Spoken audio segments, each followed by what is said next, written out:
Hello, everyone. I'm Debbie Turner Bell, and this is Arise America. Coming up on the show this hour, it is day 2 of the conclave of Catholic cardinals as the faithful await a new pope. But black smoke billowing from Sistine Chapel tells us no pope yet. And Detroit was once the center of the auto industry, home of the Motown sound, and the 4th largest city in the United States. Now it's on the brink of bankruptcy. Plus, have you ever wanted to put your life story in print? We'll have tips on how you can publish your very own memoir.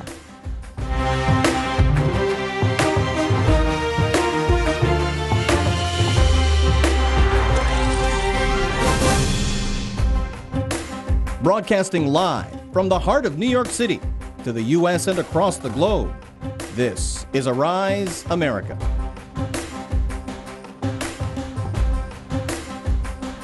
And a big hearty welcome to Arise America. I am Debbie Turner Bell. I want to introduce you to our lineup today. Here on Arise America, every day we have a special guest host. They are from all walks of life, and today it's Dorian Warren, an associate professor at Columbia University who teaches political science. Dorian, we want to thank you very much for being here with us. We want to hear from you. We want you to jump in, so get ready. All right? I'm yes, ready. That's right. Get your assertiveness ready. We're going to come back to you in just one second. But my partner in news, Christina Brown, is also here, and she's going to fill us in on what we have to look forward to in today's show. All right. Thanks so much, Debbie. Well, good morning to you, as well as to you, Dorian. There are a lot of things on the plate today, including a discussion centered on Detroit. What was once a booming city now finds itself close to financial ruin. Now, we're going to discuss the fallout, but we'll also explain just what happens when the people you vote for have their power stripped.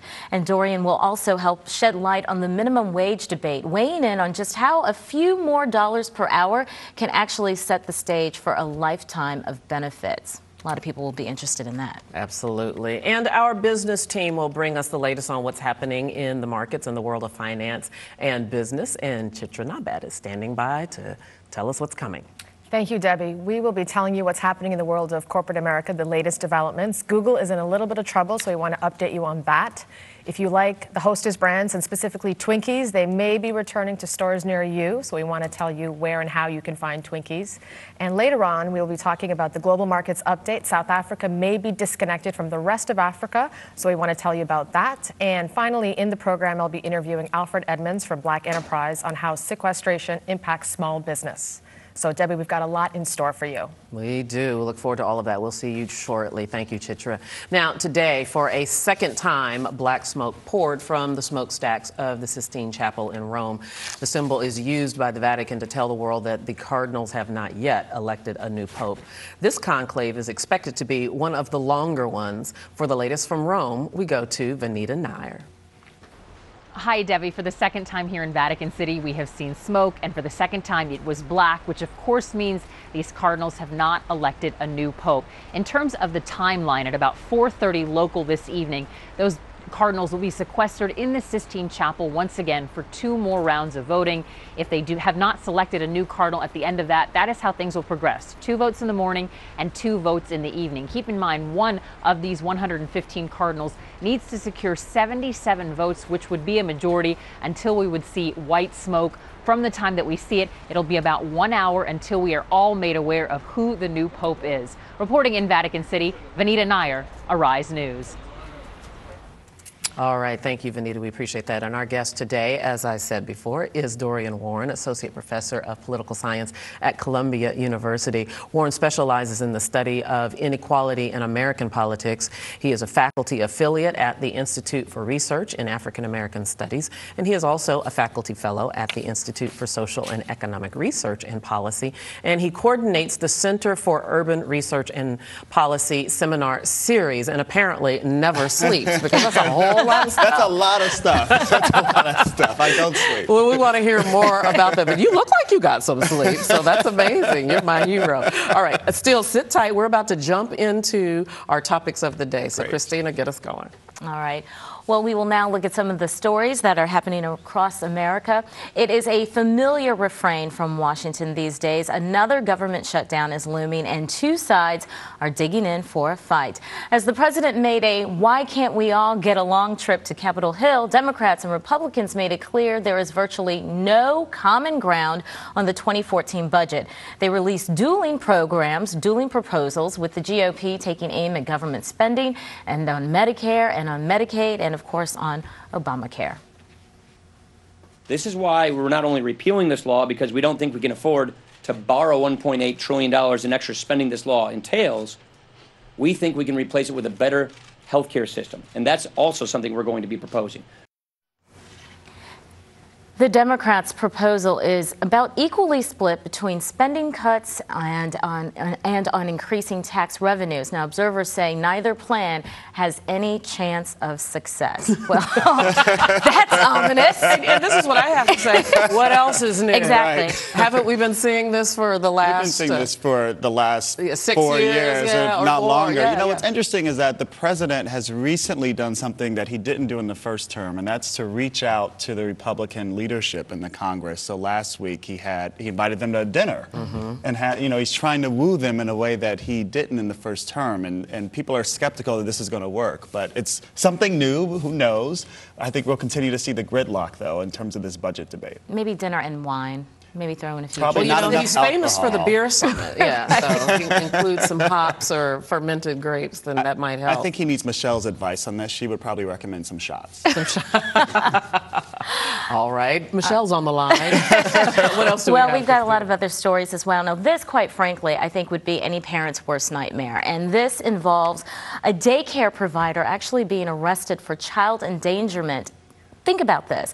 Imagine picking up your child from daycare only to discover that their provider is now behind bars. Well, that's exactly what happened in California. 59-year-old Debbie Gratz was actually busted for, believe it or not, the accusation is that she was crushing Sominex sleeping pills and then putting them into the sippy cups of the 2-year-olds in her care. Can you imagine? That's Just a really outrageous. frightening experience. Wow. This is the accusation. Now, apparently, what occurred is that one of the parents noticed that their child was a little sluggish, so they took their child to the doctor, and it was after the doctor examined the child that they realized something was drastically wrong. And then when the daycare approached the daycare provider about this, she immediately confessed. But the thing that's really frightening is that, according to the report, it took about 3 days for the daycare provider employment agency to actually contact police. So by the time police got to the woman's house, they say any evidence was pretty much lost. Nevertheless, 59-year-old Debbie Gratz apparently confesses to using Sominex for her 2-year-olds. Mind you, this was a woman who just a couple years ago was voted Teacher of the Month. Wow. Something, right? Wow, Really big. How the mighty has fallen. I can't even imagine. I have a 3-year-old, and she goes to preschool, and I cannot imagine entrusting the life, health, and well-being of my child to a daycare in this case, and then find out that something like this happens. It's just egregious. There should be some kind of certification for daycare providers around, New York City has the ratings for restaurants. There should be the same thing They do have that, and the truth is you just never know people. That's true, right. There are some daycares for this very reason. They have cameras in their facilities that are connected to the internet, and so the parents at any time can go on their computer and bring up the images and see what's going on. And that has actually been going on for a long time. When I was in the Air Force, I was stationed in southern Japan. And for the children of the service members, their daycare facilities that were on base actually had cameras in all of the rooms.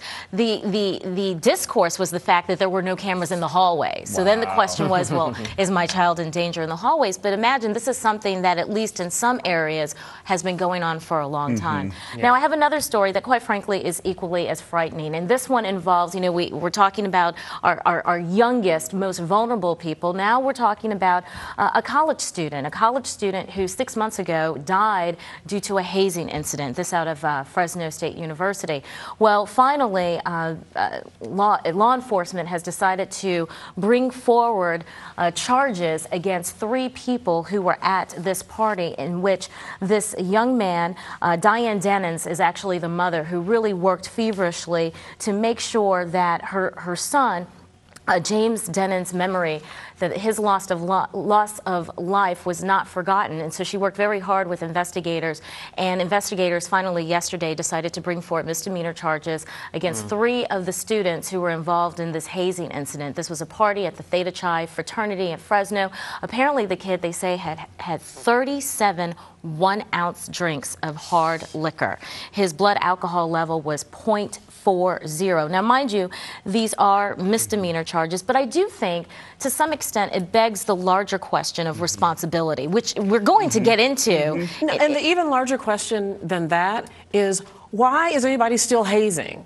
And no, I'm serious. This is an epidemic, and it's not just limited to men, to young men. No, I mean, sometimes young women the also, female groups can be just and they as can bad. be just as bad, if not worse, when it comes to sororities. This is an epidemic on college campuses across the country. Every year we hear a story of somebody or a group of kids dying because of hazing. Absolutely, but also every year we hear about universities cracking down on it and taking away the charter of the organizations if they're, found to be guilty for a while, of and then they come back a year or two later. But yet it still happens. Just was it a year or two ago? The Florida A&M drum major, that's right, died on the bus after a hazing event.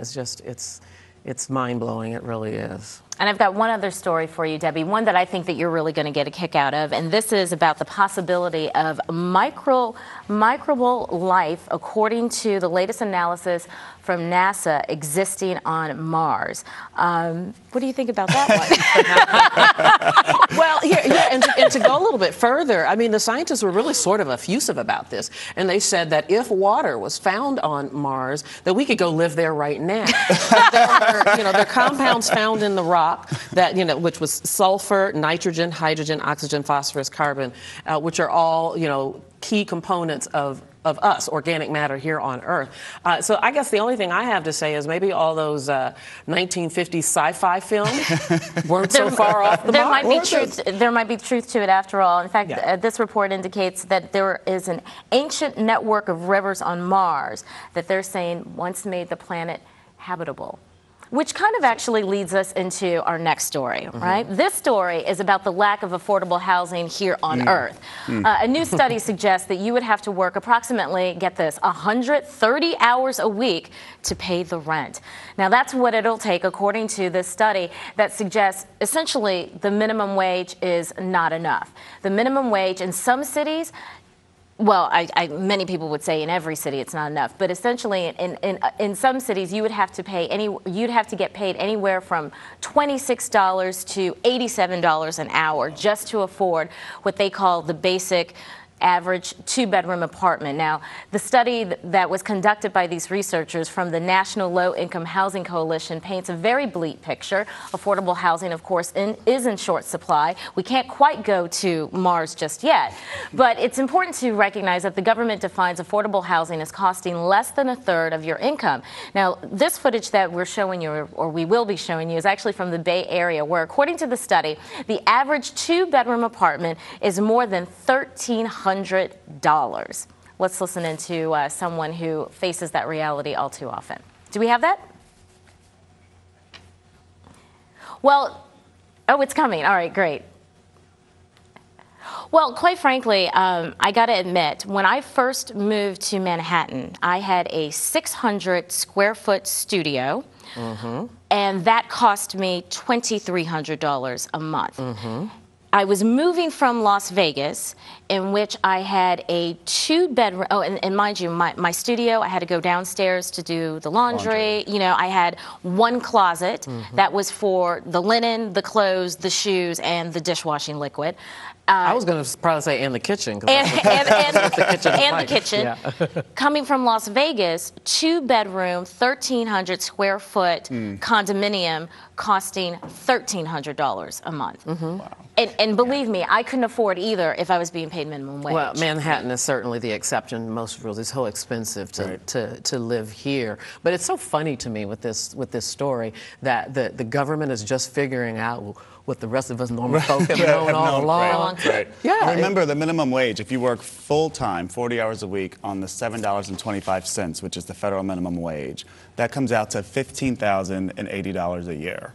Which is still below the poverty line. Below the poverty Way line. below, yeah. And you said how much? $2,000 was your rent a month? $2,300 for a 600 square foot apartment. So $15,000 a year, $2,300 a month. Yeah.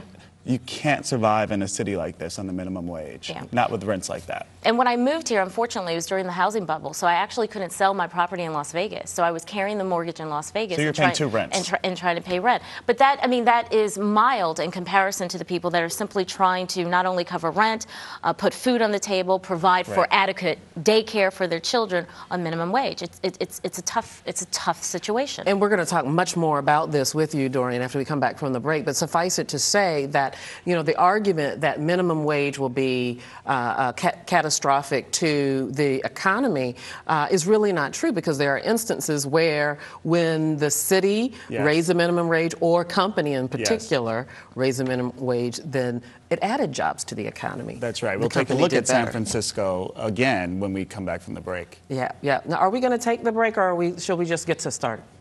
All right. Well, we are gonna take a little bit of break. Give us all a chance to take a breath. Coming up, we'll continue to talk with Dorian Warren, who is talking about raising the minimum wage. Is it good for everyone, including business? Also, Detroit was once one of this nation's greatest cities. It helped spark the Industrial Revolution, but now it is on the verge of economic collapse. How did that happen? And later, think you have a life that would be great in a book? We'll meet an author who'll tell you how to put it on paper and get it published. Arise America will be right back. Wednesday on Arise America. Christina, what do we have coming up? One of the biggest stories is about Detroit. We are going to be talking about the ramifications of this once amazing, booming American city now close to financial ruin, but more importantly, the possibility of elected officials being stripped of their powers. I mean, that's an amazing concept, and imagine if that was happening in your city. The people that you voted for, that you wanted in office, all of a sudden, they're no longer in charge. And it's happened in a few places. People don't recognize that, but the state government can come in and take over your municipality. And Detroit is really an example of a city that represents what happened to an entire industry. But now that industry is coming back, but the city so far hasn't really recovered, though there are parts of it that look terrific, like the waterfront. Not coming back fast enough. Aziza? So today we're going to be talking to Regina Brooks. She's the founder of Serendipity Literary Agency, and she's the author of a book that teaches you basically how to write your own memoir. So everybody has a story to tell, and she's going to give us the insight, on how to tell that story. Let's go upstairs, back to the show. See you soon.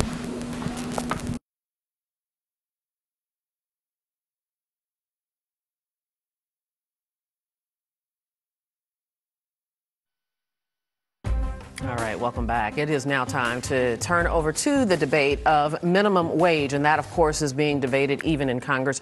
During President Obama's State of the Union address, he proposed raising the minimum wage to $9 an hour, and some say that's not even enough. In fact, a bill in Congress right now proposes to raise it to a little over $10 an hour, while others claim higher minimum wage actually leads to job loss. And our guest host today, Dorian Warren, an associate professor at Columbia University, has studied this issue extensively, and he's here to give us his perspective. And once again, welcome. Thank you. It's great to be and here may I with say, you. so far, good job. You're jumping in there. You're getting your word in. I'm getting my legging a little bit, my footing. We're so glad to have you here. And of course, the long-standing debate has been, if we raise minimum wage, then particularly small businesses will not be able to cover their payroll and other expenses, and the small businesses will collapse, and the economy will collapse on top of it. So that is the debate. That is one side of the debate over the last several decades. A few facts first. We've only raised the minimum wage 3 times in the last 30 years. So it's just not keeping up with the pace of inflation. And in fact, if the minimum wage had kept pace with the rate in 1968, it'd be $10.59 today instead of $7.25. So cost of living has continued to increase, the minimum wage has not. We now know from really great studies from economists over the last few years that what actually happens when you raise the minimum wage is that workers, especially at the low wage of the labor market, have more money in their pockets that they actually spend in local businesses. So you create more demand. 70% of our economy is consumption. You create more demand when workers get a raise because they spend it in their local communities. So it's actually good for business. It's good for workers. It helps to raise workers out of poverty. Again, that if you work full-time, 40 hours a week, under the minimum wage, it's $15,000 a year. The poverty line that the government sets for a family of 4 is $22,000 a year. So you can work full-time and still be living in poverty, which is a moral issue. But to go back to the economics, what we now know is that increasing the minimum wage in a reasonable rate actually increases jobs and it helps the economy. And we see that borne out with Costco. Yes. Right? That's right. They have a minimum wage higher than the standard. Yes. And they reported earnings of $537 million. And greater retention. And greater retention. That's one of the things we know from some of these studies is that when you raise the minimum wage and for employers that increase the wages of their workers, there's less turnover, which leads to greater productivity, which leads to greater profits. So it can be a win-win. It doesn't have to be the sky will fall if we raise wages. And in fact, so where's the disconnect coming from? Because if the data supports that, then where is the justification for not raising the minimum wage? So this is where I'm a social scientist, so I believe in data and empirical evidence. This is where the data conflicts with ideology and theory. So the theory would say, economic theory would say, you raise wages, you lose jobs. And that's been economic theory for 100 years. But when you actually look and you study what happens when you raise the minimum wage. So for instance, in San Francisco, the city with a high cost of living, they raised the citywide minimum wage to $10.55 about 4 years ago. The city did not fall off the state of California or into the ocean. In fact, job growth was higher in San Francisco than all the surrounding cities and counties that kept their wages at the federal level. But is that applicable across industries? For example, if you're talking about a Detroit, which of course we're going to get to a little later in the newscast, if you're talking about an economy that is more industrial based, where the raising of wages means that it costs the company to do so and perhaps move their workforce overseas, is that then a different story? That's one exception. So it could be a different story in economies that are mostly industrial, which we've lost most of our manufacturing in this country. Is that the basis then for the justification? Is that what's being used across the board? No, because we've had a service-based economy now for about 40 years. We've shifted to a service-based economy more so than a manufacturing, and the same arguments we've heard all this time, even though we've only raised it 3 times in the last 30 years. So it's not as if,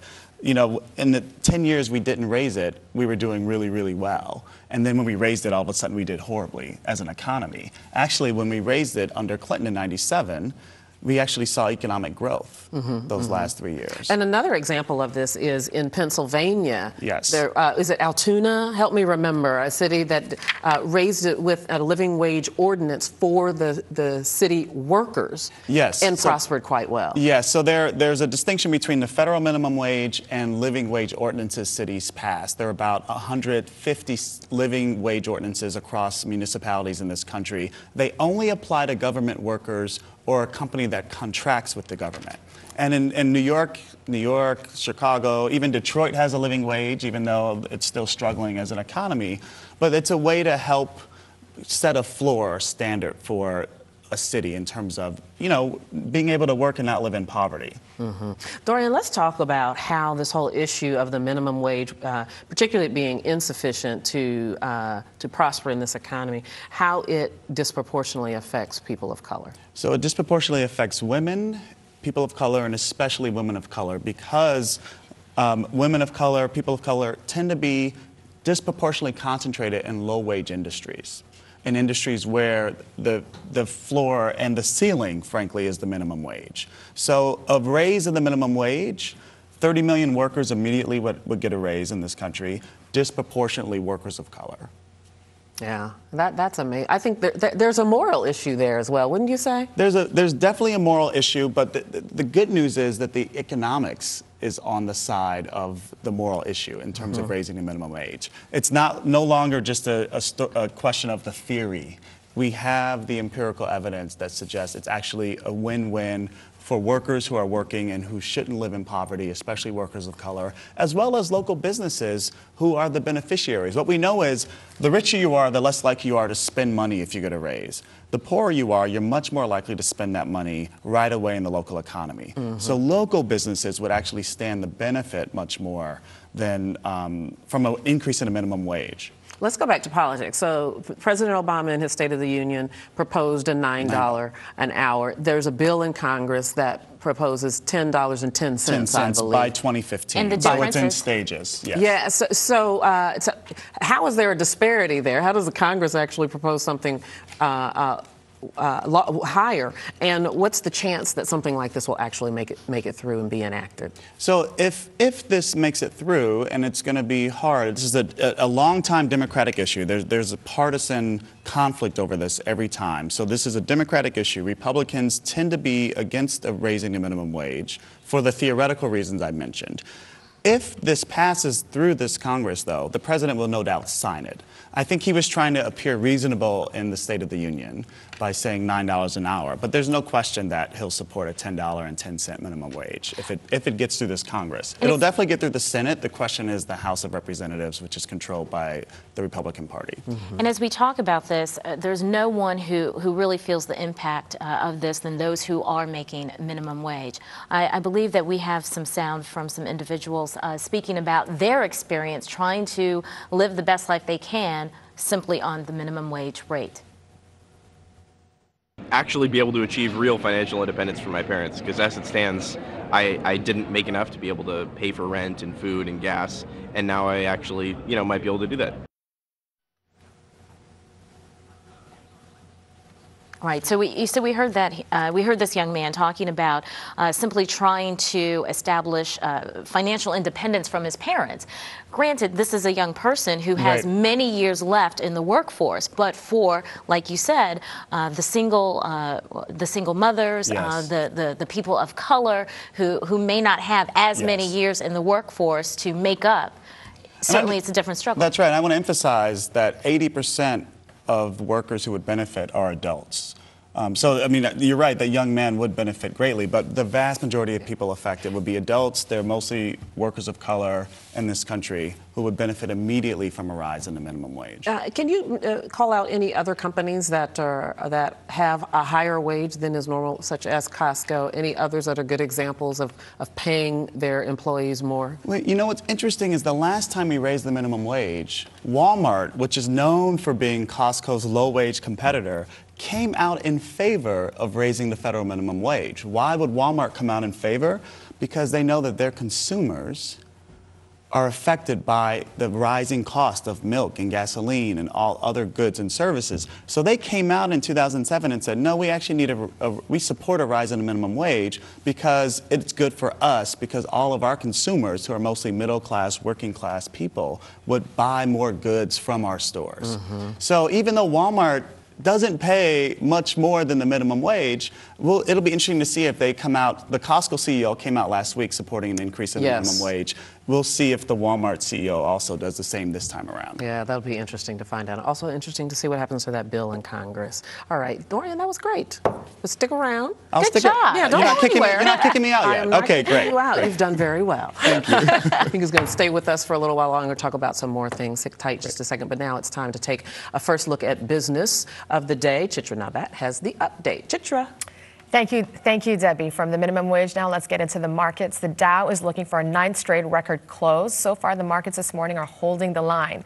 We're approaching the 2-week mark for higher closes as the market continues to respond well to earnings news, jobs data, consumer confidence, and the U.S. Central Bank supporting the economy. How long can it last? Conway Gittins reports.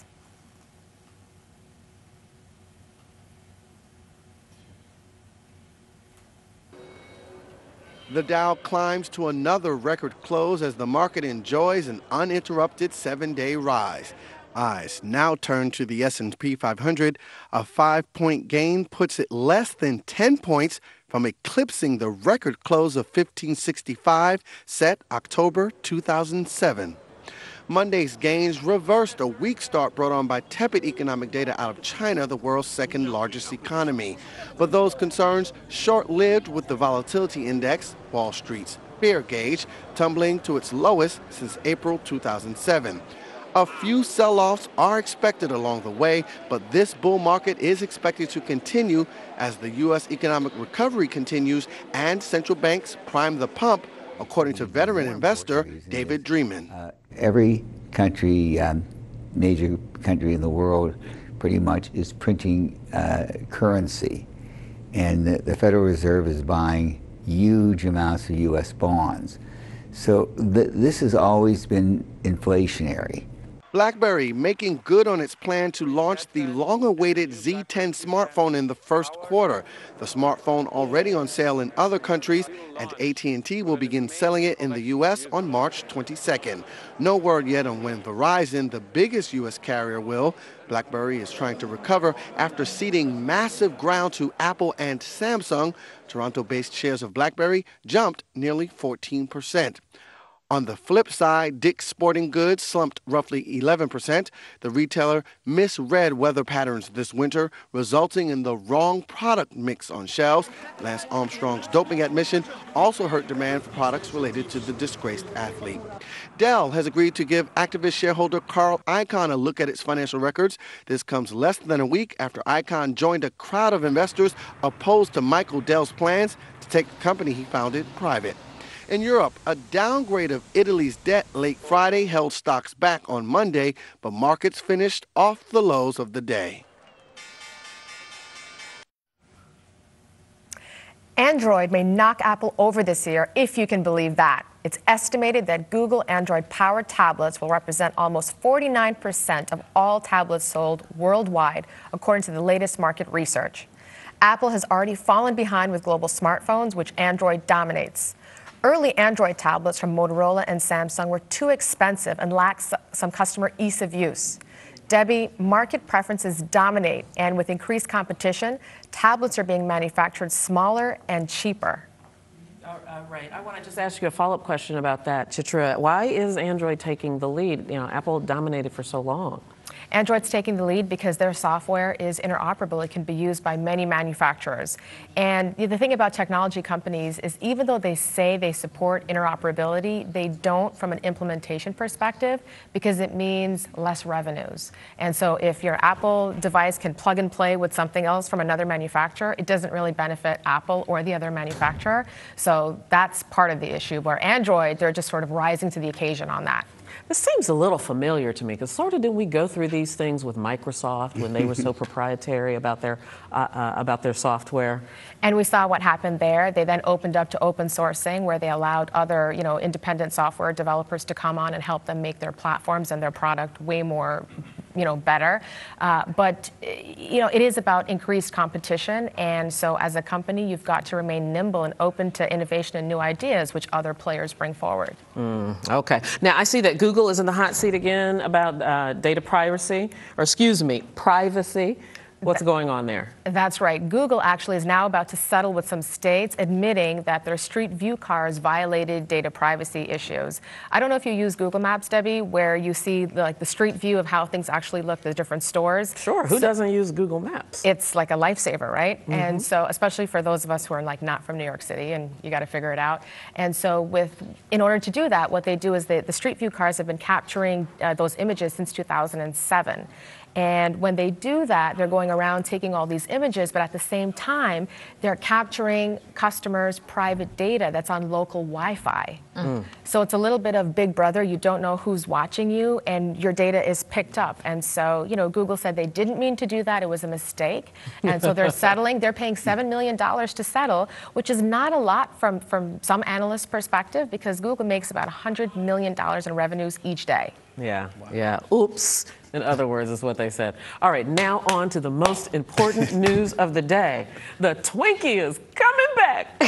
I know, and you and I like Twinkies as our afternoon snack. Twinkies with a glass of milk for me. I'm still hoping that I have a last bit of growth happening.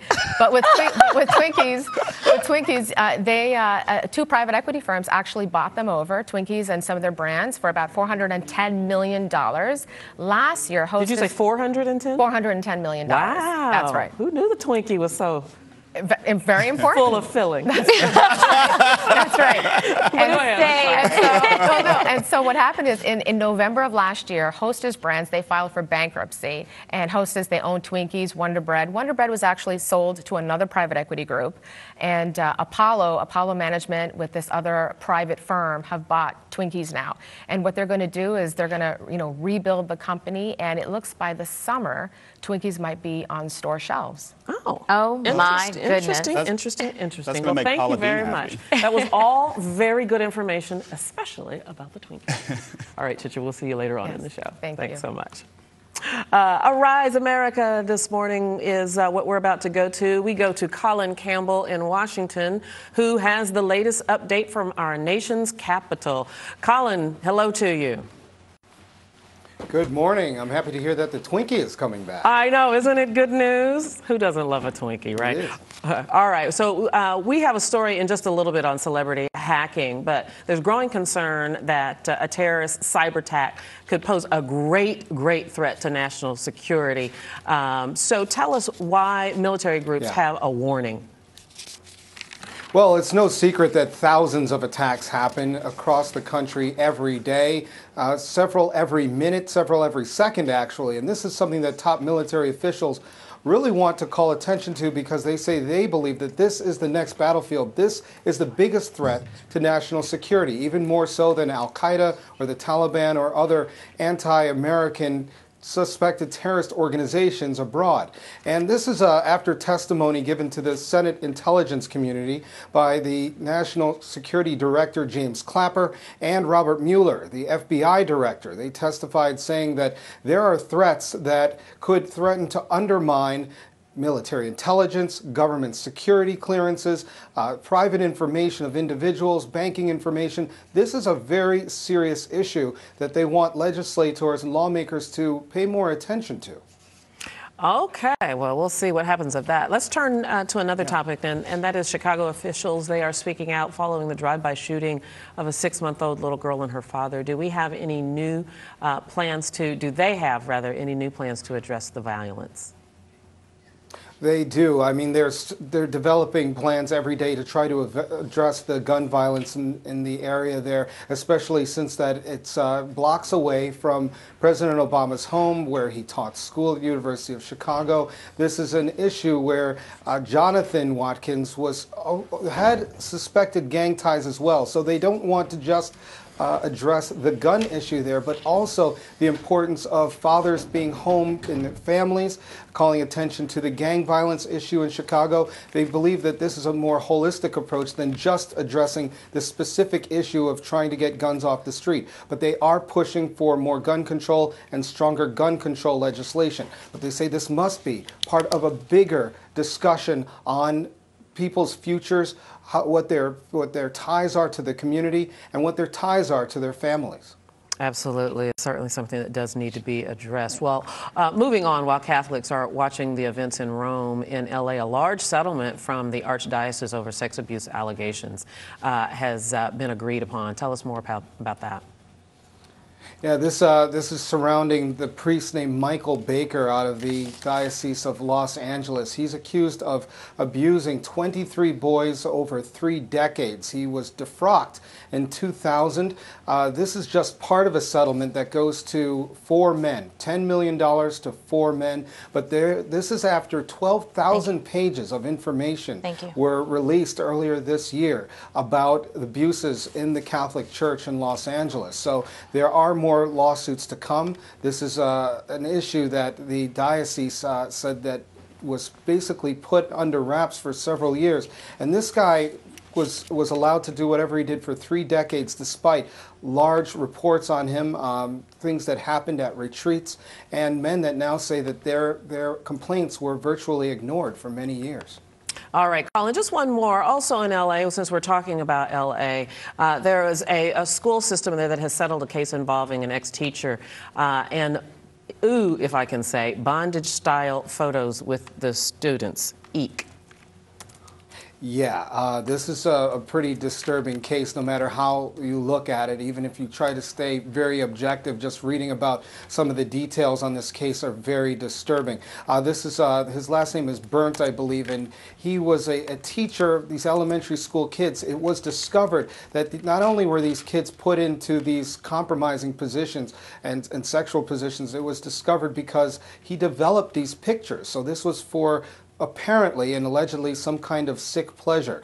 A photo tech in a pharmacy brought this to the attention of the police, and that's how this man was discovered. Not to add to the grossness of it all, but they did find a spoon in the garbage can of this classroom which might have had his semen on it, and the police believe that this was also used with the kids. I won't get into too much detail about that, but that just gives you an idea of the escalated grossness of this whole case. Yes, but yeah, $27 million was paid out. Wow, so disturbing, and thank you for sparing us of more details than that. And then finally, tell us what's the latest on the email snooping issue at Harvard University.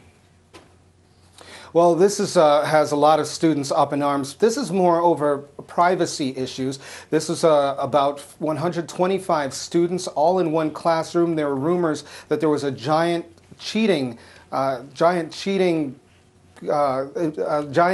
were a lot of cheaters in that class, excuse me, a giant cheating operation going on with 125 students in one classroom. One of the students brought it to the attention of a dean mentor, and she might have forwarded an email back to the student trying to tell that student not to forward any more emails or disseminate any more information on this. This caught word of the local paper there, and that's what exploded the whole issue. And now students say even if the intentions were good to not spread any more information, the fact that some of these dean mentors checked through emails of students violated students' privacies, even if they were trying to break up this giant cheating scandal. What they say is this hurts the fabric or the culture of sharing and openness and privacy on the university campus, and that's what has them very upset right now.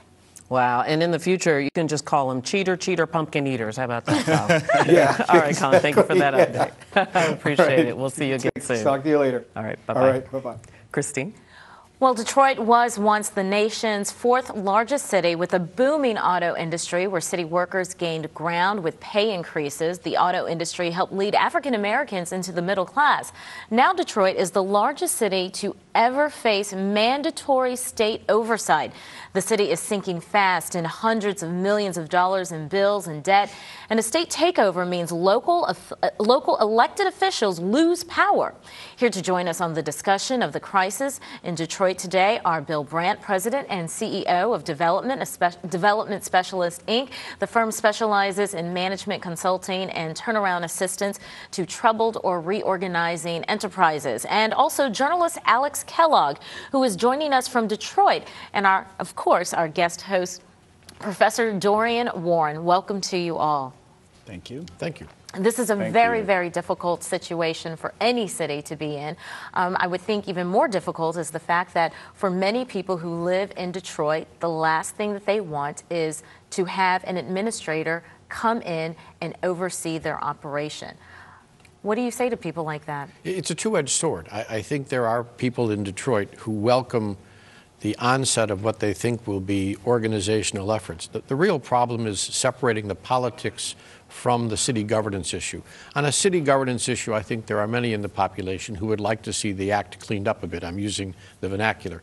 On a political basis, you are essentially installing a dictator. And I mean, DC's license plates say no taxation without representation. At some point, if the powers of the mayor and the city council are literally usurped by this manager, that's a problem. There's another political aspect to this, and that is Detroit is mostly an African-American city with African-American elected officials, mostly Democrat.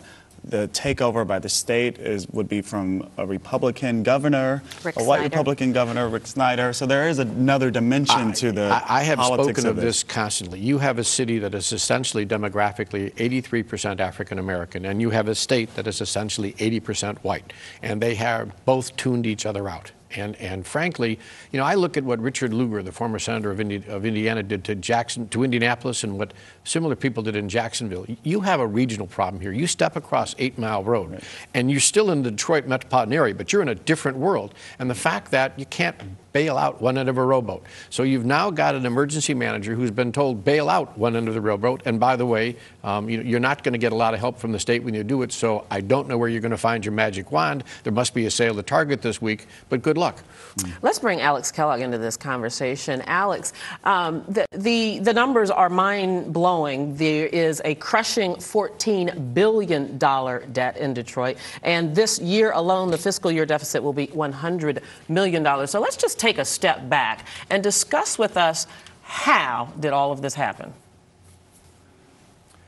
Well, you have a city that's in historic decline, even by not just U.S. standards, but by global standards. You have a city that was nearly 2 million people in 1950, that as of the 2010 census was 700,000 people.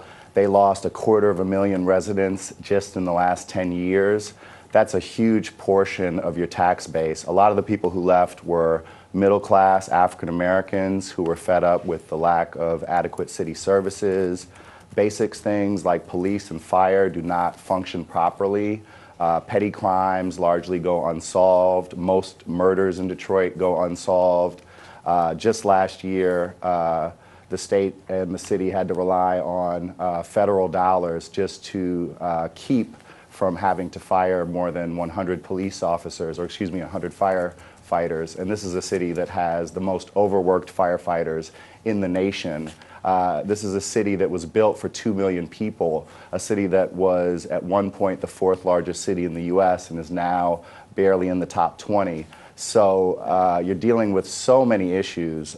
Something like only 53% of people, according to a recent analysis by the Detroit News, actually pay their property taxes, and only half of those people pay them on time.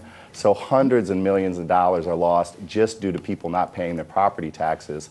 So it's really sort of a downward spiral that is all but certainly headed towards bankruptcy without some sort of intervention, and the state sees the imposition really of an emergency financial manager as the only way to stave off a bankruptcy. And if Detroit did go into bankruptcy, it would be the largest municipal bankruptcy in U.S. history.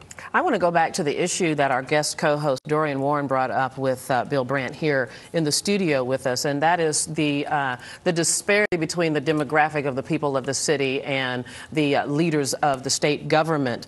I believe that the governor is set to announce his pick for the emergency financial manager, which would be Kevin Orr, who helped bring Chrysler out. He's an African-American man from Jones Day in Washington, D.C., and he seems that he would be a perfect choice if the city would agree to allow this manager to step in. Was that a politically strategic or smart choice on the governor's part? Alex? Oh, well, there's such a dynamic there of insider versus outsider in Detroit that it really kind of transcends race on some level. The city had an emergency financial manager over its schools from 2009 to 2012. 2 different people served in that role. Both of them were African American, and both were really seen as outsiders. And also Detroiters saw that it didn't quite work. The budget deficit in the schools grew from $250 million plus to plus $300 million in those 3 years. So again, they were dealing with some of the very same issues. You've got a shrinking base of students. You've got people leaving because schools are being closed to cut costs. So it's almost like as you try to cut back, you lose more residents, or in that case, you lost more school students. And so even an African American being chosen won't necessarily prevent some people in Detroit as seeing this as a hostile takeover. Bill, I know that you want to say something about this. That's all true, but look, if you and I'm going to use the vernacular, if you appoint a white guy, you'd be getting an overseer to the largest plantation in Michigan. I mean, there are issues here politically and racially that need to be sensitized. Kevin Orr is a great choice, but using one more analogy, if I was about to go to the Yankees as a free agent, given what I see are some soft legs and some age, I might sit down with Steinbrenner and I say, you know, you can't expect me to win this. Unless, you know, like Michael Jordan used to say, are you going to surround me with the players? So I'm going to sit down with Governor Snyder and I'm going to say, well, this is all good, but if I go out there and lose, and then you say, see, we tried the best, now we do a Chapter 9. I want to know before I accept this appointment, are you going to give me the resources? Are you going to give me access to the legislature? Are you going to back me up? I'm afraid, frankly, that there are people who are looking at this gig as a star turn and might decide that they don't want to press that hard because the free agent market for this racket is kind of soft right now. And we'll go in saying, well, you know, maybe I'll try and pull off a miracle. As he just said from Detroit with the school system, you can't pull off a miracle. You need support from the state. And unless that's promised, you know, you're going on a fool's errand. Well, Bill, in addition to saying that, going to the governor and saying, am I going to get the full access and the full cooperation that I need? If you were being sent in, what would you say to the officials in Detroit who harbor this deep resentment about a financial manager in the first place? And well, they should. Look, it isn't a question where you say to Rick Snyder, am I going to get the resources? What you say to Rick Snyder is, I'm going to get the resources, okay?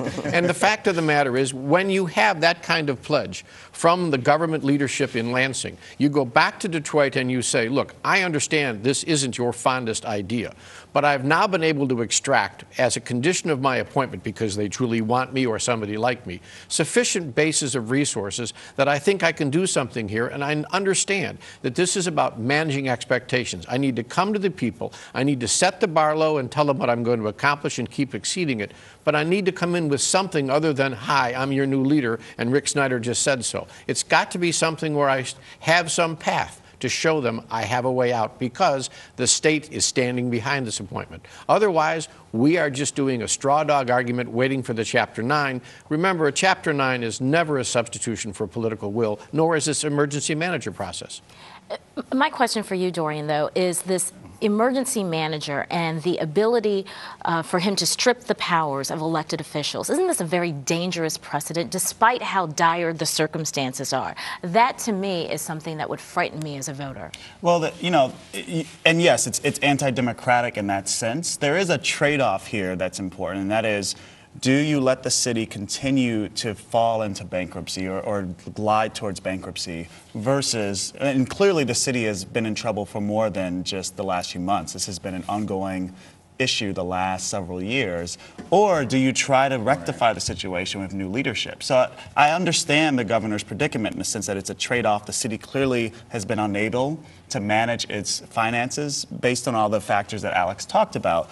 But on the other hand, I think this might be the sixth takeover in the state. So this has happened in other places. Yeah. We might look to other cities where this has happened and say, what's been the result of other emergency manager takeovers? But also the circumstances as to how it occurred as well. The fact that this was something that really was barreled through by the governor during a lame duck session, that in and of itself feels has like a power grab. The last issue is, the last time this happened to a largely African-American city in Michigan was on the west side, Benton Harbor, the leavings of the Whirlpool departure, and an African-American emergency manager was put in.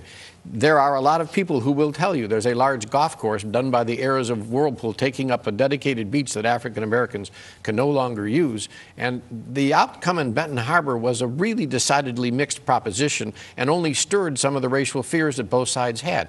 They haven't fixed that, and here we go again in Detroit, and you have no promise of resources. You've just anointed Mussolini. Now, last I looked, getting strung up by your heels is not a good outcome, and I'd like to have the resources to make sure I could make the trains run on time and tell the population that. Do you think there'll be a need for any kind of federal intervention or federal resources to help? Would that be an option available to There's the city? probably a need, but would it actually come, right? There's an option for that. But, you know, can Kevin Orr, as the emergency manager, show up in front of Congress and say, I'd like this? They're going to defer to the state elected officials. All right. Alex, and you were just saying? No, I was going to say there are federal dollars being poured into the city. There's a ton of nonprofit money in the tens of millions, hundreds of millions that are being poured into the city.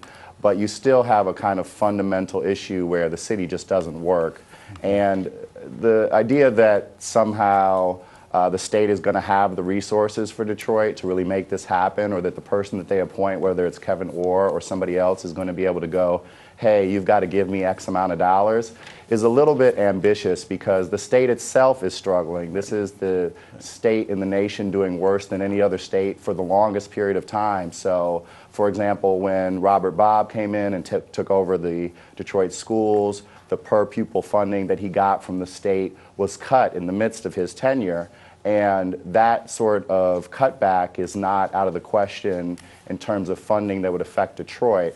The state itself has to balance its books. The state has too many prisons. The state has arguably too many employees. The state itself has lost a couple million people to depopulation because the jobs just weren't here as the big three right size. So the idea that somebody who comes in is going to have a lot of leverage financially is potentially a little bit ambitious. I want to ask Alex and Bill this question. If the city, and as you already said, Alex, does declare bankruptcy, it'll be the largest city in the U.S. to have done so. How dire is that? Does that mean that Detroit crumbles down around your feet? Well, actually, bankruptcy allows you a lot of flexibility that an emergency financial manager doesn't.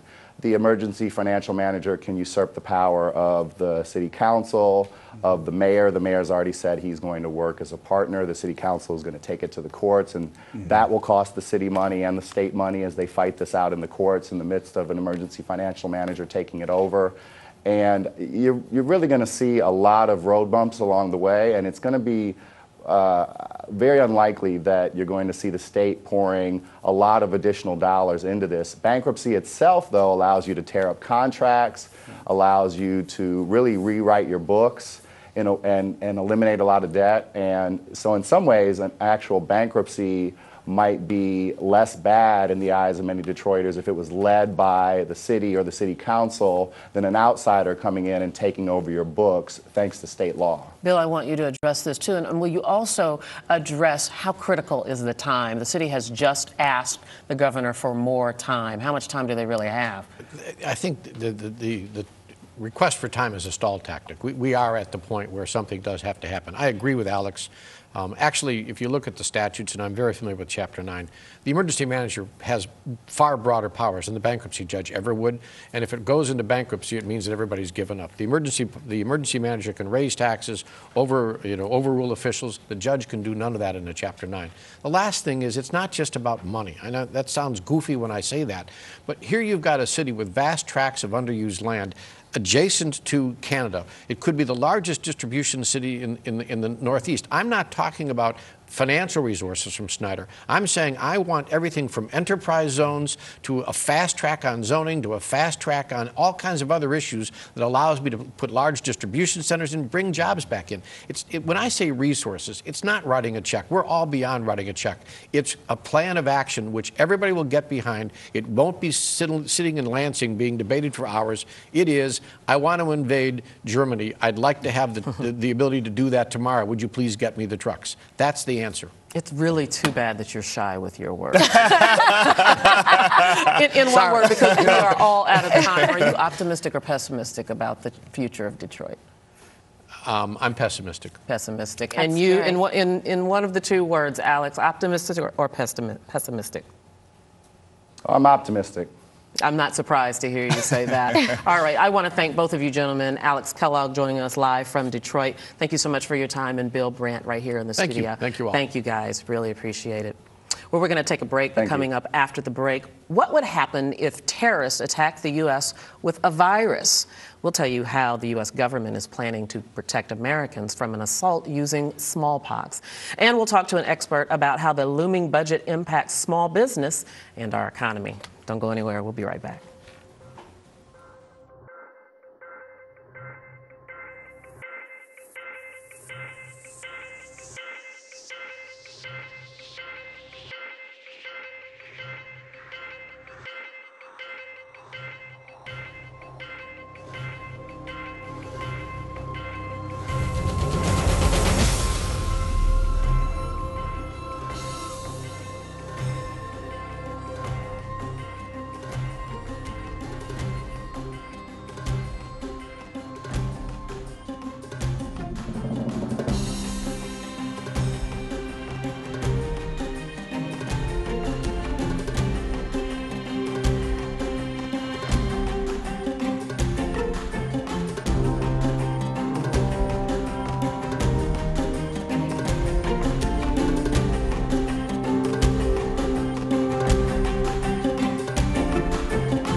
Broadcasting live from the heart of New York City to the U.S. and across the globe, this is Arise America. And welcome back to the second hour of Arise America on this Wednesday. I'm Debbie Turner Bell. And shortly we're going to Rome for an update on the search for a new pope. We have some other things coming up in the show, and my partner in news, Christina Brown, is standing by to tell us what we're covering this hour. Christina? Well, besides covering, obviously, the latest with the papal conclave underway, we're also going to be talking about this celebrity hacking story. It's kind of like a who's who of celebrities who had very personal information revealed on the internet. It's certainly something that all of us should be worried about when it comes to protecting our private information. So we'll also be exploring that story as well. All right, we'll look forward to that. Also, our business correspondent, Chitra Nabat, is standing by with another update of business. What do you have, Chitra? That's right, Debbie. We will be giving you the global markets updates, and London may be the first to get a currency swap agreement with China. We'll tell you about that and what that means. And later in the program, it's all about small business and how sequestration impacts small business and entrepreneurs. All right, we'll look forward to that. Before we move on to our next story, we've had a great hour with our guest host, Dorian Warren, who is an associate professor at Columbia University. We had a ball. I had a blast. Did you have fun? I've been having a blast. Thanks for having me. I actually think you might have been a little too shy. Okay, okay, well, noted, duly noted, duly noted. Just kidding. It really was great It was having great. you. Come back and see us anytime. Thank you very much. All right, thank you, Dorian. We really do appreciate it. Well, today, for a second time, black smoke poured from the smokestack of the Sistine Chapel, the symbol used by the Vatican to tell the world that the cardinals have not yet elected a pope. This conclave is expected to be one of the longer ones. For the latest from Rome, we go to Vanita Nair. Hi, Debbie. For the second time here in Vatican City, we have seen smoke, and for the second time it was black, which of course means these cardinals have not elected a new pope. In terms of the timeline, at about 4:30 local this evening, those cardinals will be sequestered in the Sistine Chapel once again for 2 more rounds of voting. If they have not selected a new cardinal at the end of that, that is how things will progress. 2 votes in the morning and 2 votes in the evening. Keep in mind, one of these 115 cardinals needs to secure 77 votes, which would be a majority until we would see white smoke. From the time that we see it, it'll be about 1 hour until we are all made aware of who the new pope is. Reporting in Vatican City, Vanita Nair, Arise News. It is a who's who list of some of the biggest celebrity names in America, from politicians to performers. What these men and women have in common include a federal investigation and an invasion of privacy unlike any other. Christina Brown has more. Well, Debbie, this celebrity list of people who landed in the crosshairs of snoops usually basically have to deal with the prying eye of reporters or paparazzi. But this time, the people behind this hunt for information wanted a whole lot more than a pretty picture. There's not much on the Secret Files website, but what is has prompted an investigation by the LAPD. Using unflattering photos of top government officials like Hillary Clinton, U.S. Attorney Eric Holder, and Michelle Obama, to celebs like rapper Jay-Z and performer Beyonce. The site shares what appears to be addresses, social security numbers, bank balances, credit scores, and other sensitive information. Potentially they got onto these folks' computers and stole that information, or they got into a financial institution, had that data, and were able to steal it there. Kevin Haley is the director of security response for Norton Symantec. He says some of the information could have been hacked with malware. They can wait till you log into your bank and then watch what you're doing, and that'll give them the login and password, even the name of your bank. And now once they have that information, they can log in themselves. The only page with additional information was that of LAPD Chief Charlie Beck. It shows the supporter of ex-officer Christopher Dorner, who killed several people and vowed revenge against the department. It also included hashtag #YouCan'tCornerTheDorner. We do have detectives looking into this matter at this time. Detective Gus Villanueva says the chief's information has been out in the past by the Occupy LA movement. He says they're looking at whether this could be doxing, a hacker technique or tracing someone's information using internet sources and posting it. The chief's personal information was posted, and that's the difference. The information's posted. We don't necessarily know that any databases have been compromised. The website is registered under .su, originally made for the Soviet Union, but is now increasingly popular with cyber criminals. This isn't the first time celebs have been the target of hackers. You might remember 35-year-old Christopher Cheney got 12 years in prison after pleading guilty to hacking into the email accounts of people like Christina Aguilera, Scarlett Johansson, Mila Kunis. I mean, the list goes on and on. Will this ever end? You know, we seem to hear about this. At least once a year, somebody has hacked into high-profile people's accounts. Maybe when we have super large names, we'll be so lucky as to get on that list. Not that I would want to. I'm not worried about being on. But you know, it does go to the issue of creating a good password. Yeah. You can't just do 1, 2, 3, 4, you know, or your dog's name. The thing that was really interesting about this, they have this term doxing, which for the computer people, they make the distinction between doxing and hacking. But the thing that's really interesting about this is that they were basically able to glean this information from public records, things that are already out there. Like, for example, if you own a home, your name and the property and the address, so on and so forth, might be part of a public record. Or they're able to capture it when, for example, you log into a public Wi-Fi space and they get your password or something like that. So it's also kind of a different technique as well. The result all the same. Private information is compromised. Yeah, got to be very, very careful.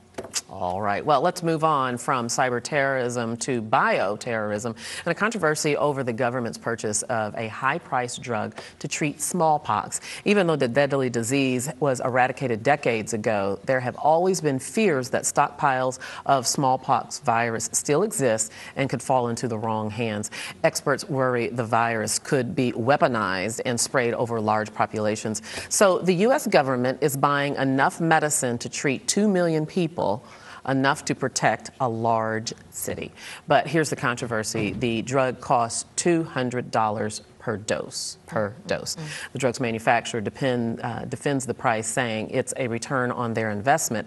But critics of the government's actions say that stockpiling the drug is unnecessary because a smallpox vaccine is now much more widely available.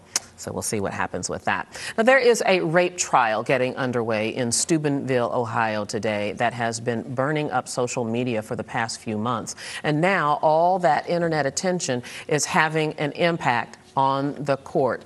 2 popular members of the Steubenville High School football team are accused of raping a 16-year-old girl last summer. The incident has so divided the town of 18,000 that local clergy held an interfaith rally this week to try to calm some of the tension.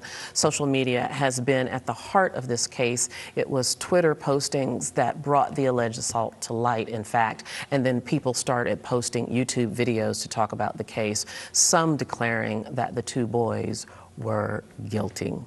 And the online chatter has been so intense that before the trial, one family member has said to have commented, "What is there to try?" The judge has ordered all cell phones, iPods, and laptops to be left out of the juvenile courtroom. You are watching Arise America.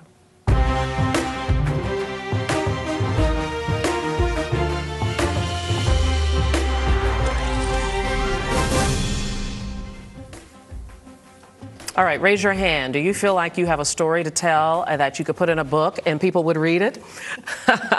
Well, the problem is writing it and then getting it published. And that leads us to our next guest today. She has written a book that can help you. Regina Brooks is the author of You Should Really Write a Book, How to Write, Sell, and Market Your Memoir. And she joins us now. Regina, welcome. Thank you. Welcome to you too. So glad to have you. Now, you have worked in the literary world for a long time, but at any point in your career, did somebody tell you you should really write a book? Oh, I'm constantly being told that I should write a book, whether it's about my own story or just books to help other people write books. The book that I wrote called You Should Really Write a Book is a second book in that vein of helping writers really accomplish their goal of being writers. I wonder what's the biggest deterrent? What holds people back? Because there are a lot of. I saw Christina raise her hand. I got a book. I raised You both said you hands should write a book. and all 10 toes. Yeah. But something holds us back. What holds people back from getting over that hump to actually doing it? Well, I think there are a number of things that hold people back. Number one, and this is kind of a basic thing, people have story to tell, but they don't necessarily know the craft of writing. And that can be a significant deterrent. I think the other thing, too, is just the exposing your life to numerous people out in the world. You know, it's one thing to tell your friend at a brunch some of the things that have happened to you in your life. The other thing is to be able to expose that to the rest of the world can be very challenging for people. Okay, so you gave a few keys, but you have some other keys to writing a book. You say a platform. Oh, what is yes, that? yes. So I usually ask people to have 3 things when they're writing a book or considering writing a book. They need to have incredible writing. They also need to have a platform. And they also need to have a hook. And when you say platform, define what platform means. Okay, so basically having a platform just means that you have a ready and willing audience out there who's interested in hearing your story. And not that they're just interested, but they're interested in buying the book once the book gets published. And there's numerous ways that you can develop a platform.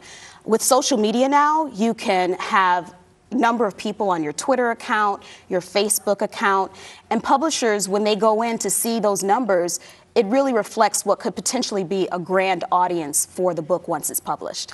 If I think that I have a story to tell, don't I naturally think that someone wants to read it? How do you differentiate from, you've got a great story, but there's not necessarily an audience for it? Well, here's the thing. I think one of the challenges with all the number of memoirs that are out there right now, especially from people who are relatively unknown. One of the reasons why I wrote this book is so that people who are relatively unknown can get an edge up and try to understand what they need to do to make themselves distinctive. Think about the number of people who have experienced breast cancer, and they all have this transformative story if they've been survivors. But I go to about 20 conferences a year, and I would say 5 people sit down in front of me and tell me about their breast cancer recovery, and they want to tell their story. That's about 100 times I've heard a very similar story.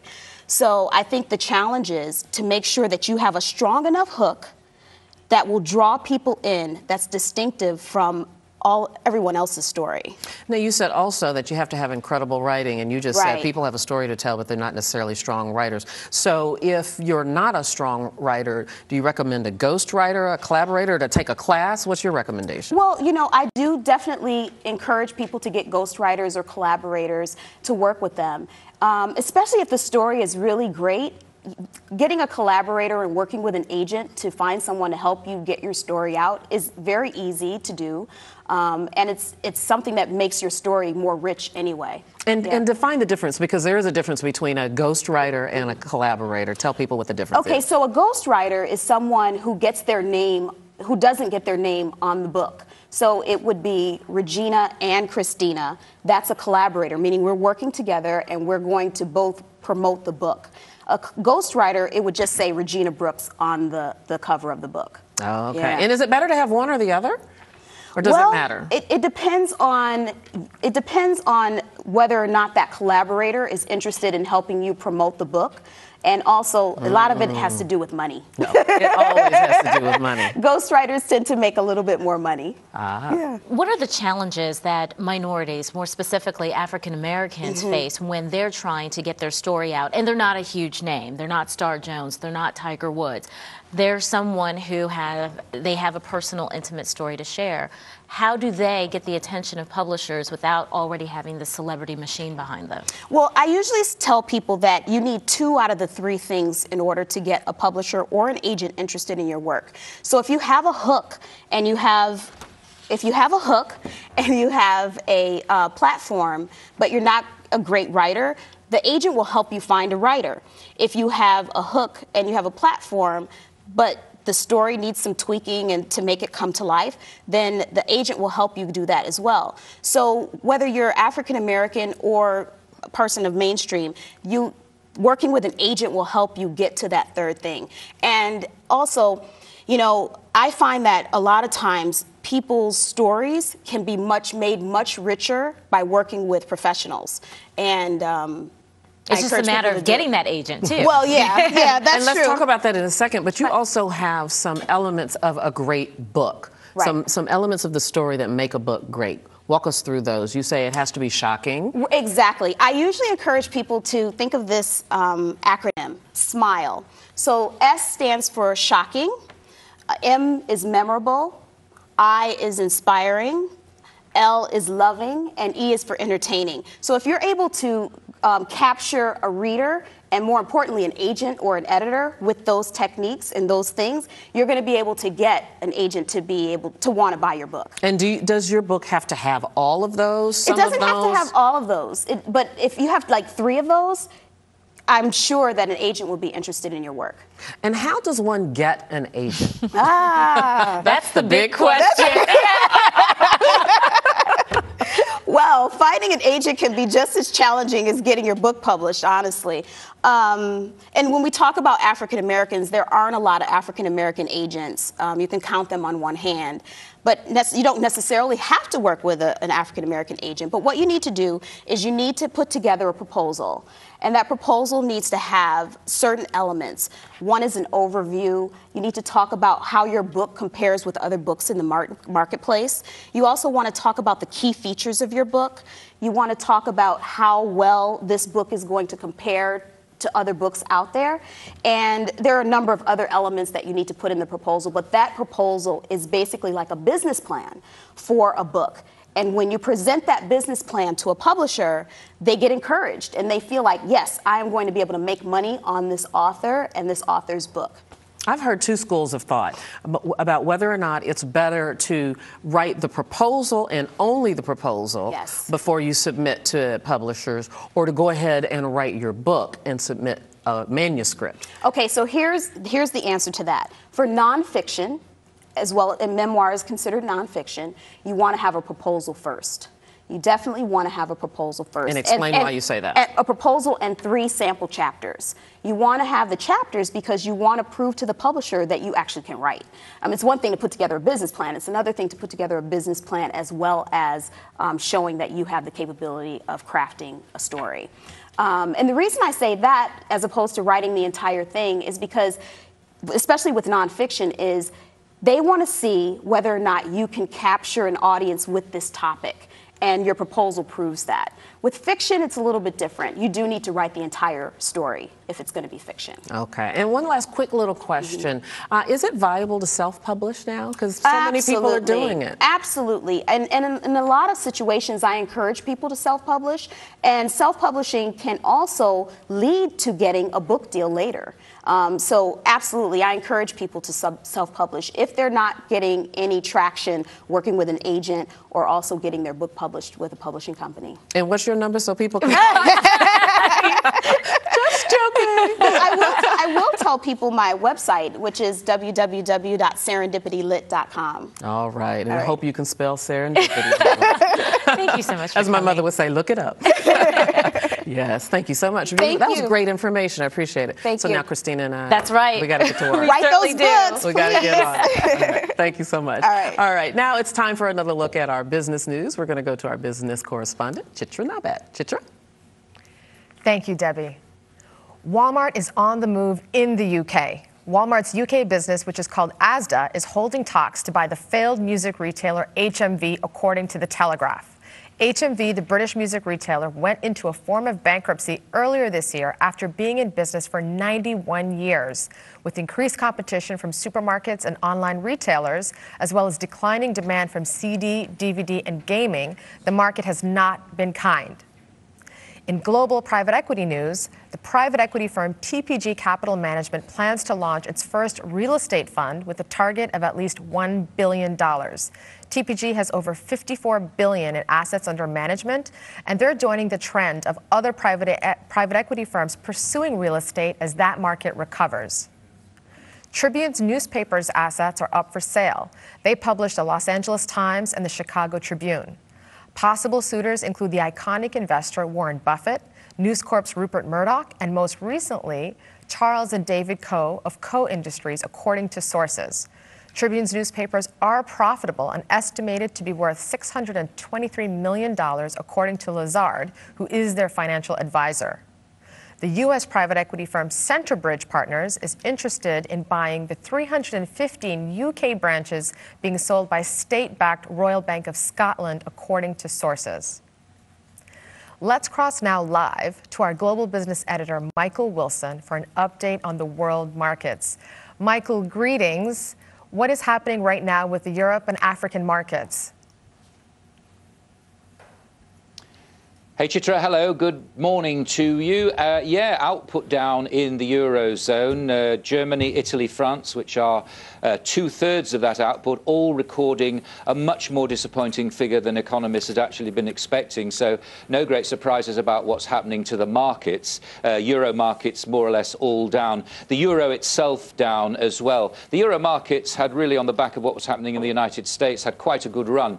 But when you get news like this and people look at it and think, yeah, it's just another set of data which is actually saying that economic recovery in Europe is even further away, then that's actually what happens. Now, sterling, we've been talking, haven't we, over the past couple of days, how this appears to be a bit of a one-way bet. Well, just before you book your holiday to take advantage of a strong dollar against a weak pound here in London and the UK, actually, sterling has slightly rebounded against the dollar because people are thinking that that 2.5-year low, which it reached yesterday, is slightly overdone. I don't happen to think it is. I think sterling's got a way to fall yet because the recovery here is so weak, Chitra.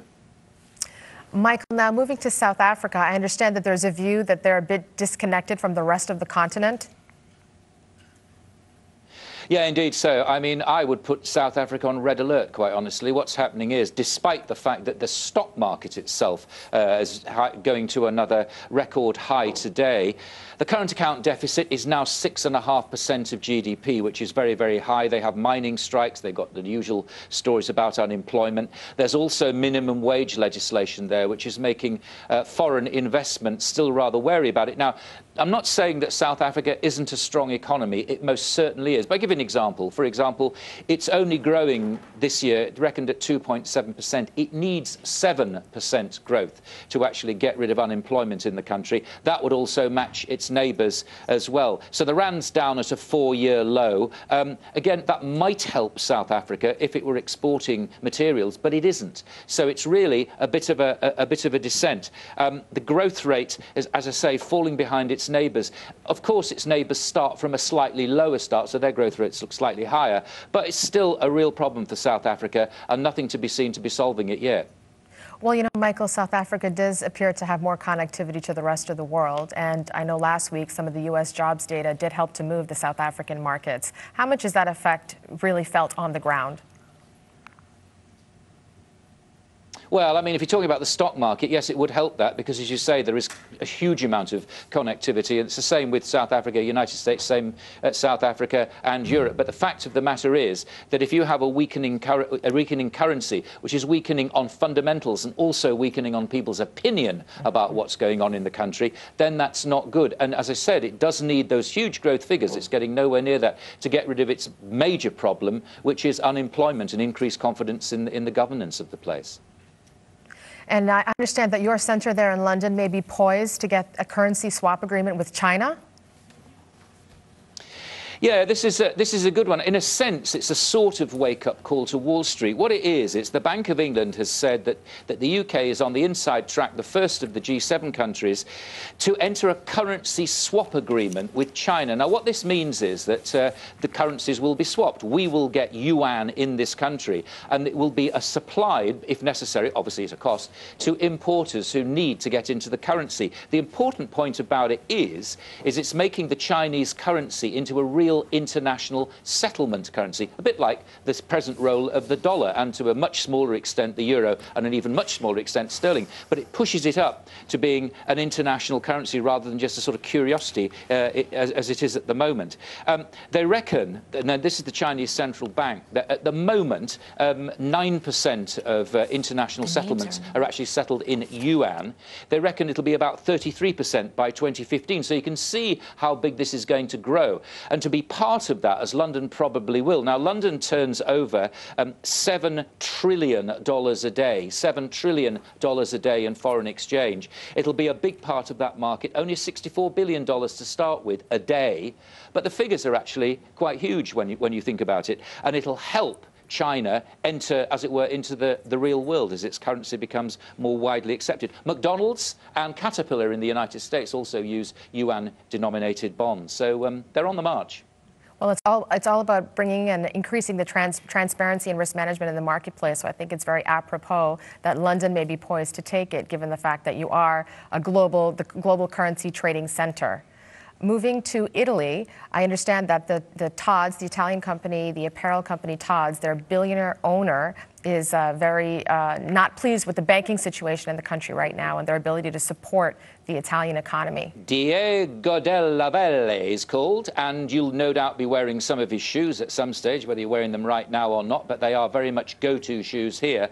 Yeah, he's now, obviously in Italy, given they don't have a government at the moment, or any government to actually speak of, there's a widespread sort of disgust of politicians. This billionaire is saying the same thing should happen to bankers, because what happens in Italy is that the major banks also have a committee of non-elected but government-politically sensitive board members who, in his terms, are getting in the way of actually lending. A credit shortage, a credit crunch in Italy. We had one here. There was one in the United States as well after 2008. What he's saying is, as Italy sort of descends into recession and into political confusion, these people ought to get the sack as well. He's done actually quite well. His turnover has trebled since 2008 because that's why girls like buying Tod's shoes. But he's got a very good point. And this is, I think if people start to join in on this in Italy, it'll be a major story fairly soon, because it'll be one of the first countries that's actually saying business needs to take charge of this. We will be the people who get the country out of trouble, not politicians. But you knew that in any case, didn't you?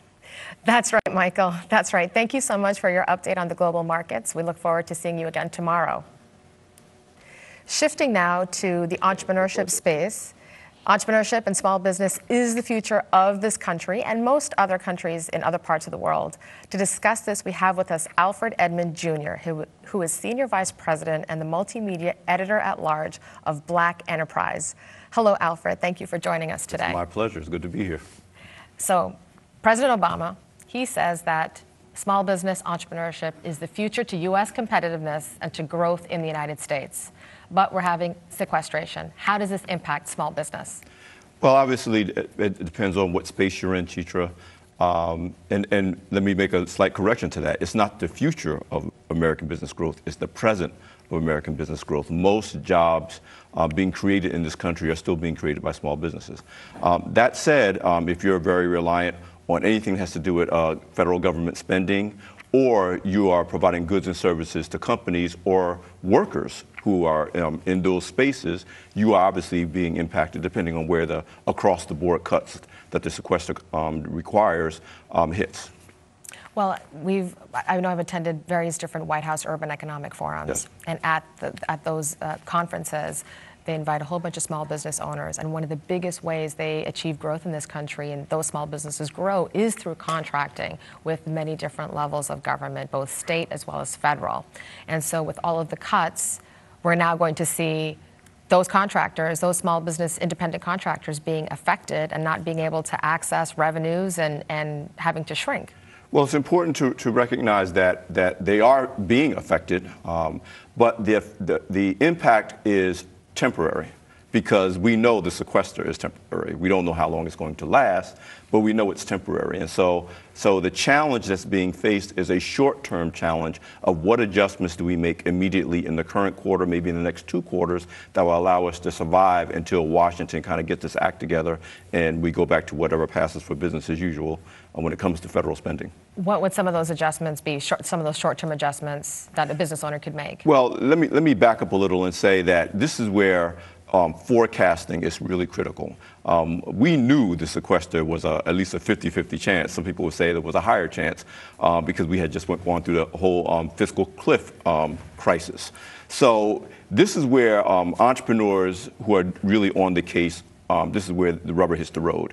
To what degree, 6 months ago, 9 months ago, even a year ago, did you prepare for the likelihood or at least the possibility that you could be negatively impacted by some type of crisis, in this case, the sequester, a short-term crisis. If you think about it, every quarter of the last whoever knows how many years, certainly this presidential administration and certainly the previous one, has had some kind of crisis, if you will, that impacts the functioning of small businesses. So there's a responsibility on the part of the entrepreneur, and this is something we emphasize every year at the Black Enterprise Entrepreneurs Conference every May, to really forecast and not get so sucked into the day-to-day business operations of your company and to say, what would happen if my revenues got cut by 30%? 50%, and what choices would I make? How many people would I let go? Would I cut back on other services? Sometimes it's just as simple as cutting back on things like changing your cell phone provider in order to reach some savings. Whatever that is across the industries, that's what entrepreneurs really need to focus on. But taking it to a very practical level, small business owners, which range from either companies with 1 person to 500 people. Let's focus on the smaller size small businesses. As a small business owner, you're the person who is the chief salesperson, the chief management officer, the IT person, the go-to procurement to buy your supplies person. You're doing everything. Where do you find time to do this forecasting? And is there a very simple and practical way that as a small business owner, I can manage this? Well, first of all, you have to understand that, yes, you have tons of things to do. Many hats. But you also have to prioritize.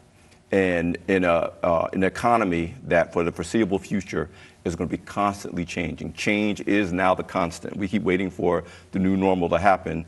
Constant change is the new normal. So for a single person operation, 1 person business, it may mean 4 days a week I'm really running my business.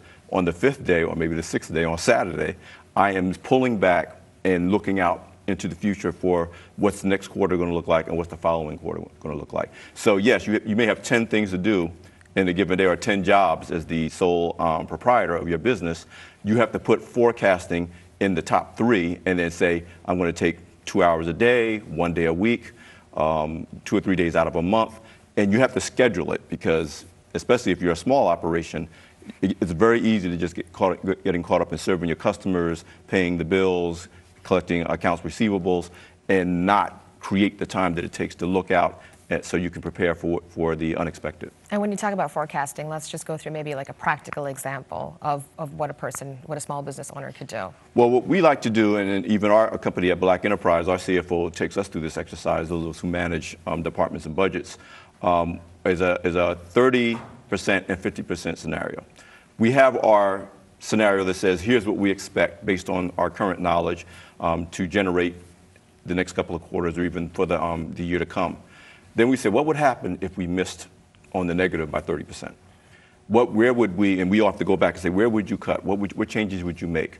And sometimes it's not about cutting. Maybe it's about, here's some areas where we weren't going to go in that direction from a sales generation standpoint, but here may be a new market that we need to tap to recover.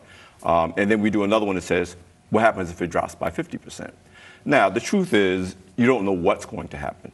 But it puts you as an entrepreneur to an advantage when you're not kind of reacting on the fly, but you've already had some policies and fallback positions that you already are prepared to go to.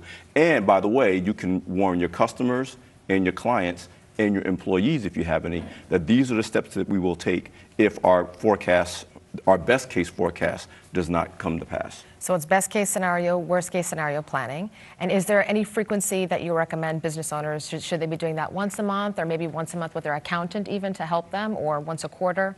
Well, whoever's managing your financials should be doing it at least once a month. I mean, they need to be watching those numbers, watching those trends.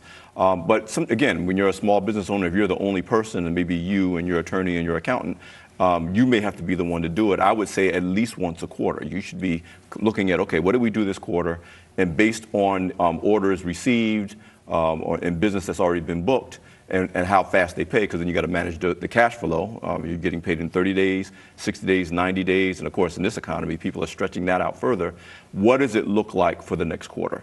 And if you do that on a quarterly basis, you can't anticipate everything, but at least you'll be more likely to be able to respond and react, whether it's the sequester, fiscal cliff, or just you lost a big client for some reason. Alfred, it's a pleasure to have you. Thank you. It's a pleasure to have you. Thank you so much for giving us all this information on small business, and we look forward to you joining us in the future. So do I. I really enjoyed my visit, and we're going to do what we can to help small businesses move forward. Debbie, that's it for the Small Business Roundup. Back to you.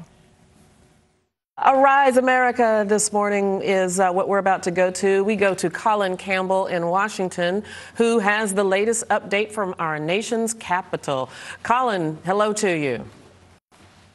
Good morning. I'm happy to hear that the Twinkie is coming back. I know, isn't it good news? Who doesn't love a Twinkie, right? It is. All right, so we have a story in just a little bit on celebrity hacking, but there's growing concern that a terrorist cyber attack could pose a great threat to national security. So tell us why military groups have a warning.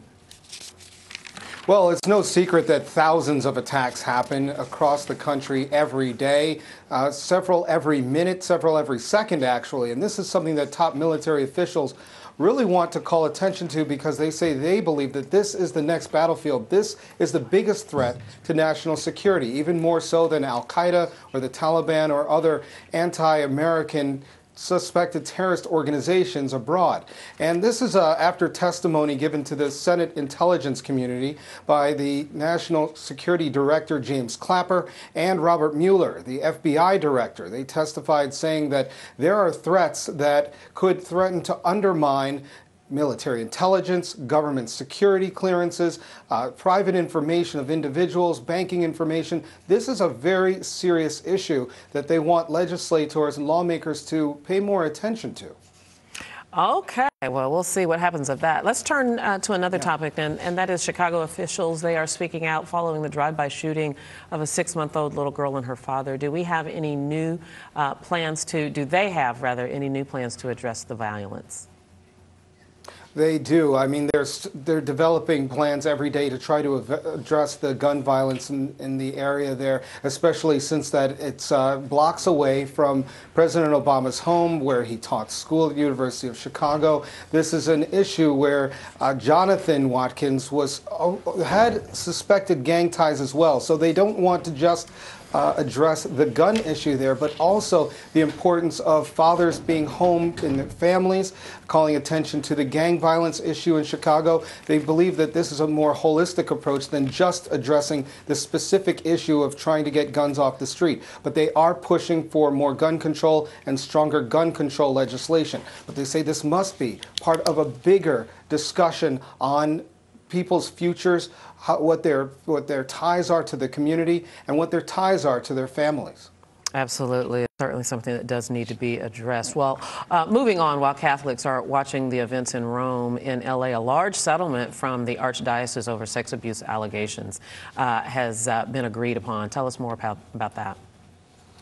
Yeah, this is surrounding the priest named Michael Baker out of the Diocese of Los Angeles. He's accused of abusing 23 boys over 3 decades. He was defrocked in 2000. This is just part of a settlement that goes to 4 men, $10 million to 4 men. But this is after 12,000 pages of information were released earlier this year about abuses in the Catholic Church in Los Angeles. So there are more lawsuits to come. This is an issue that the diocese said that was basically put under wraps for several years. And this guy was allowed to do whatever he did for 3 decades, despite large reports on him, things that happened at retreats, and men that now say that their complaints were virtually ignored for many years. All right, Colin, just one more. Also in L.A., since we're talking about L.A., there is a school system there that has settled a case involving an ex-teacher and, if I can say, bondage-style photos with the students. Eek. Yeah, this is a pretty disturbing case, no matter how you look at it. Even if you try to stay very objective, just reading about some of the details on this case are very disturbing. This is his last name is Burnt, I believe, and he was a teacher of these elementary school kids. It was discovered that not only were these kids put into these compromising positions and sexual positions, it was discovered because he developed these pictures. So this was for apparently and allegedly some kind of sick pleasure. A photo tech in a pharmacy brought this to the attention of the police, and that's how this man was discovered. Not to add to the grossness of it all, but they did find a spoon in the garbage can of this classroom which might have had his semen on it, and the police believe that this was also used with the kids. I won't get into too much detail about that, but that just gives you an idea of the escalated grossness of this whole case. Yes, but yeah, $27 million was paid out. Wow, so disturbing, and thank you for sparing us of more details than that. And then finally, tell us what's the latest on the email snooping issue at Harvard University. Well, this has a lot of students up in arms. This is more over privacy issues. This is about 125 students all in one classroom. There were rumors that there was a there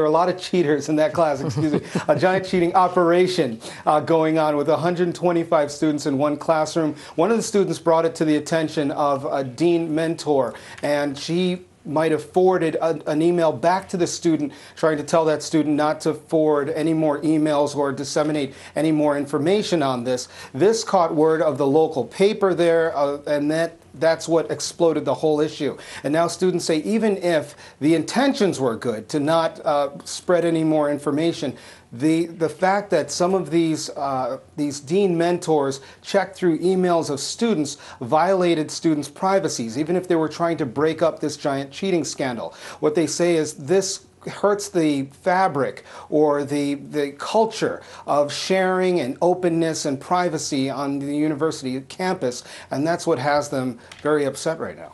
Wow, and in the future, you can just call them cheater, pumpkin eaters. How about that, Colin? Yeah. All right, Colin, thank you for that update. I appreciate it. We'll see you again soon. Talk to you later. All right, bye-bye. All right, bye-bye. Earlier, we discussed the Steubenville rape trial, a case that came to light because of YouTube. Two popular members of the Steubenville high school football team are accused of raping a 16-year-old girl last summer. The incident has so divided the town of 18,000 that local clergy held an interfaith rally this week to try to calm some of the tension. So what might this trial look like, and can the defendants really even get a fair trial with all the publicity? We're joined now on the phone by Erwin Rockman, an experienced criminal defense attorney here in New York. Erwin, can you hear me?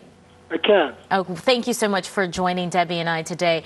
Erwin, social media has played a very huge role in this case. First, following the suspected rape, a blogger posts pictures from that night, and then after newspaper reports, a hacker group posts video of the drunk student mocking the victim. There have been reports of pictures on Instagram and Twitter and so on and so forth. A family member of one of the defendants even saying that there's no way that these children, these teenagers, can even get a fair trial. Where do you begin as defense attorney? Where would you take this? Well, I think what's interesting is, as far as I've read articles about the case, apparently there are two defendants. Neither lawyer for either of them has moved for what is called a change of venue. So they must be thinking that, on balance, the favorable attitude, the incredible, almost crazed favorable attitude toward the Steubenville high school football team is such a strong plus in their favor that even with all this information circulating on the social media, their chances of getting an acquittal in Steubenville are better than they would be if they sought a change of venue, a change of the place of trial to outside Steubenville. And what's also what's also interesting here, defendants have a right to a fair trial, a constitutional right to due process and a fair trial. But the question here is, can the victim get a fair trial?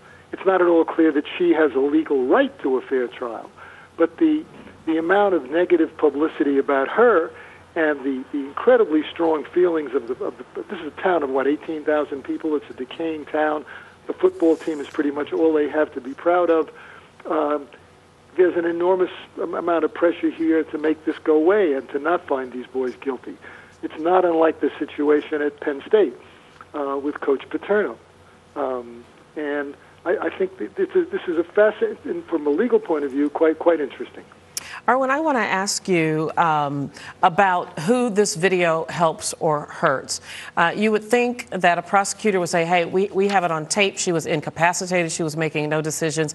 This is going to be a slam dunk. But then I go, Rodney King and so many other cases where the incident happened on tape and it didn't necessarily work in the prosecution's favor. Can you sort of talk through how the pictures and the images are going to play in the strategy for both sides in this trial? Well, I think that in order to give you an intelligent answer to that question, I have to have a clearer picture of exactly what those images show.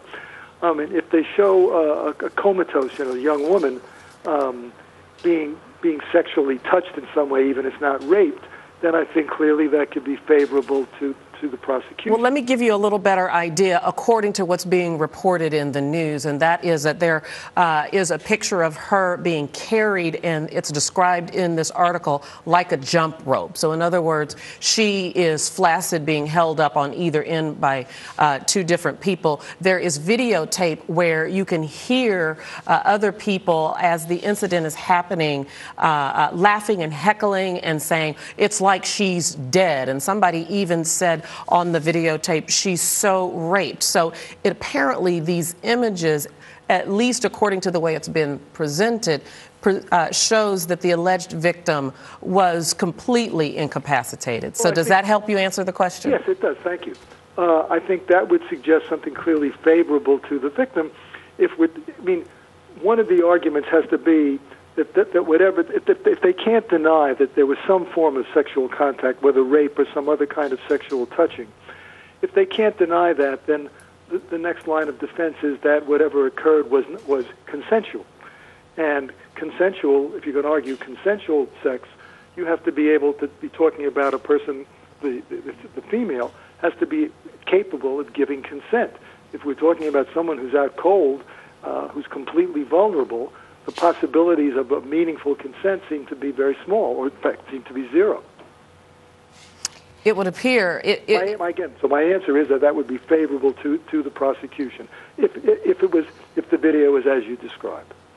Erwin, you talked earlier about the strong feelings that the community has for the football team. There are critics that say it is because of that adulation of the football team that a culture has developed that kind of fostered this kind of behavior. That being said, knowing, for example, that the local prosecutor and even one of the juvenile court judges recused themselves from this case, what does that tell you? Whose hand does that play into better, defense or the prosecution? Well, I'm sorry. The fact that it's such a small community. I mean, there's a long article in the New York Times back in December. It's a decaying city of 18,000 people. The median income is, I think, among the lowest in the state. The pressure to try to make this go away and to keep this football team and its reputation intact is very strong. The question you asked me, in a community of 18,000, it's not at all unusual, a community that small, that a judge would have to recuse him or herself because they know the defendants, or a prosecutor would.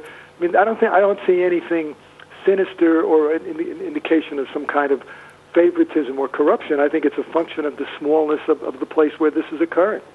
All right. Thank you so much. Erwin Rochman joining us live on the phone, defense attorney. We certainly hope that you'll be able to weigh in on this story as this story continues to develop. Thanks so much. It's a fascinating, for all those reasons, it's a fascinating case. All right. Thanks, Erwin. Debbie? Yeah. Thank you so much again. All right, Christina, thanks. All right, one of the stories that we have been covering today is the budget crisis, and the president and Republican leaders are meeting today, but the two are working on very different budget proposals, and the two sides couldn't be farther apart.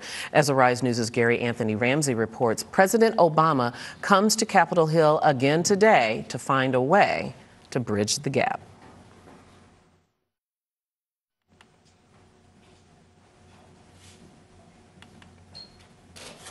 President Obama treks back to Capitol Hill today, the second time this week. He's trying to use a personal touch to get Congress to compromise. And the president believes there is cause to continue the effort to try to find common ground and compromise. But one unnamed White House official reportedly called the trip a waste of the president's time. and some lawmakers agree. Charm and personality and intimate relations is one thing, but it's not going to bridge that gap, in my opinion. Congressman Paul Ryan introduced the GOP's budget proposal Tuesday. It would slash $4.6 trillion over the next decade, more than half from Medicare, and the repeal of President Obama's health care reform law. Democrats say Ryan's plan is the same proposal he's introduced the last 2 years, and that voters rejected it in November. The election didn't go our way. Believe me, I know what that feels like. That means we surrender our principles? It'll be interesting to see what they put forward. Democrats will call for $1 trillion in new revenue and $1 trillion in spending cuts. It represents a balanced approach to what we need to do with the economy. Both sides will move quickly on their budget proposals, with Senate and House leaders hoping to bring their plans up for a vote next week. Gary Anthony Ramsey, Arise News, New York. And coming up, another 1970s sitcom is coming to the big screen, and word on who will play JJ. I can't wait to find out. Dynamite. But first, Debbie answers 5 questions, 5 very interesting questions. Arise America is coming right back. You have to choose Denzel Washington or Idris Elba. Why would I have to choose? Gotta choose one. No, that's one of those cases where 2 is better than 1. But I would have to say, and I love both of them, let me go on the record as saying, although I'm happily married, hi honey, they're both delicious. But it's like comparing apples and oranges. Did I just Freudianly say oranges? Because Denzel is the senior statesman, you know, and then Idris is like, you know, a young, hip, dope, you know. So I need both. They're bookends. They're bookends. Am I right? This has gone somewhere it was not supposed to. Keep going. Okay. What's your go-to meal for guests? Oh, well, first of all, I love to cook. Let's see. I make a great prime rib of, what is that called? Prime rib of beef, where it is slow cooked over 7 hours and it falls off the bone, just, you know, just melts in your mouth. There has to be garlic mashed potatoes with your weight in butter in them, and real heavy cream. Pot of greens, where I actually kind of go healthy with that. I use chicken broth and smoked turkey, but you really can't tell the difference between the real thing. And I make this thing called the world's fastest peach cobbler. It will make you want to slap your mama, if I have to say so myself. That's it. Does that sound good to you? It sounds really good to me. Okay. I might cook it for you one day. Would you? You play your cards right. All right, next question. Go. You're going to a black tie event. Black or white? Well, when I was young, I would say white. Now that I'm old and post-baby, I say black, just to minimize everything. Okay. What movie makes you cry? Oh, easy, Shawshank Redemption. Me too. Yeah, which is one of my top 5 all-time Me too. favorites. Yeah. What's your guilty pleasure?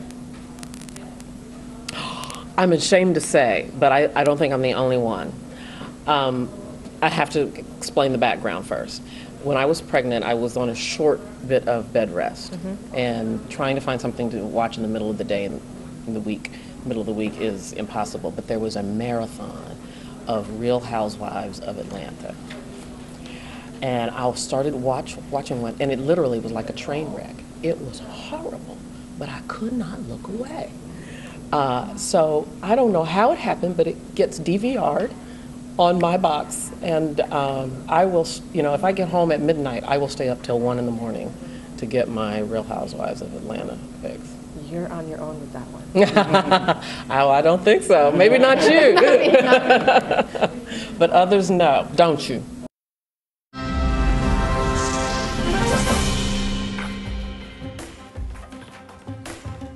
All right, please don't judge me for that, okay? We were just having a little fun.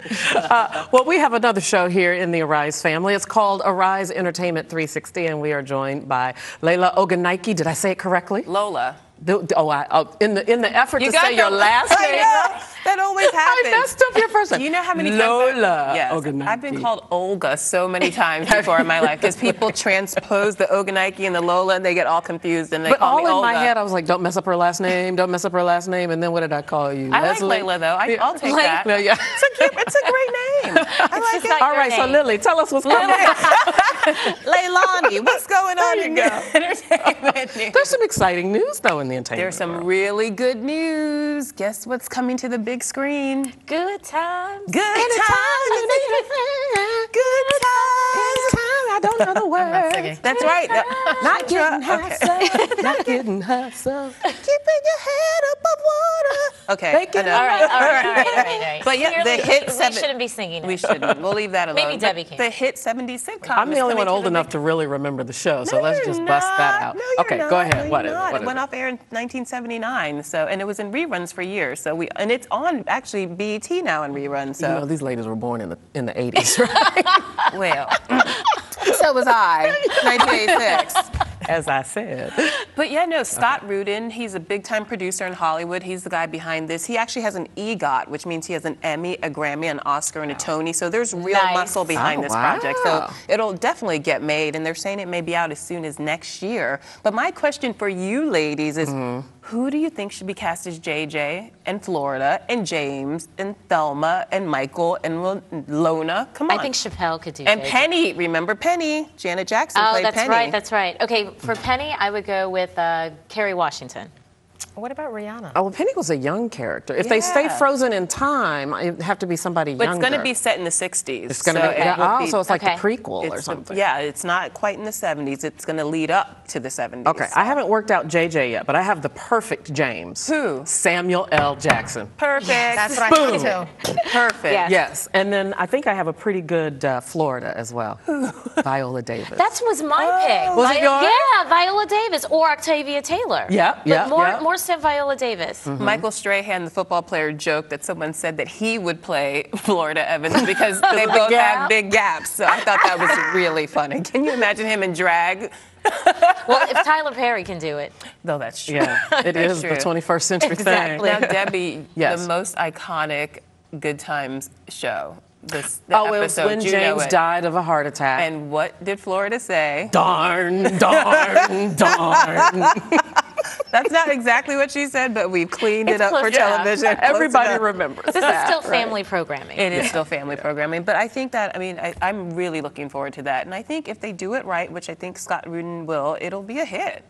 I think it's going to be so much fun. And the nostalgia factor. Absolutely. But that also sets the stage for, very, very high standards, too. It's true. And sometimes when you have so many people hoping for something to be so great, they've got the back history, it's not so easy. It's true. Well, He's going to have to bring his A game. I've got cute standards. How about Michael Ealy playing Michael? That's a good one. Yeah. Yeah. Let's get in for that. Those baby green eyes. I would watch just to watch him. Yeah, exactly. She doesn't have to say anything. Don't say anything. Just be there. How do you fill the shoes of JJ? I think the only and the person dynamite, to pay... like if you don't say dynamite right, then it's not going to work. Can you do it, Lo? I cannot. What about Chris Rock? Dave Chappelle. Dave Chappelle. Because Dave he's Chappelle. skinny and Yeah. lean. He kind of And looks he's like good. him a little. I think he could do it. I bet that the only person that can really play JJ is Jimmy, what's his name? The one who played JJ. JJ? So you think JJ should, yeah, but he's really long I in the know tooth he's now. old, but who can do that? Well, we're looking forward to that. We have Okay. another great show on tomorrow. Yay. A debate about the gun issue as well as women in reality TV. You don't want to miss that. We'll see you tomorrow. Have a great day.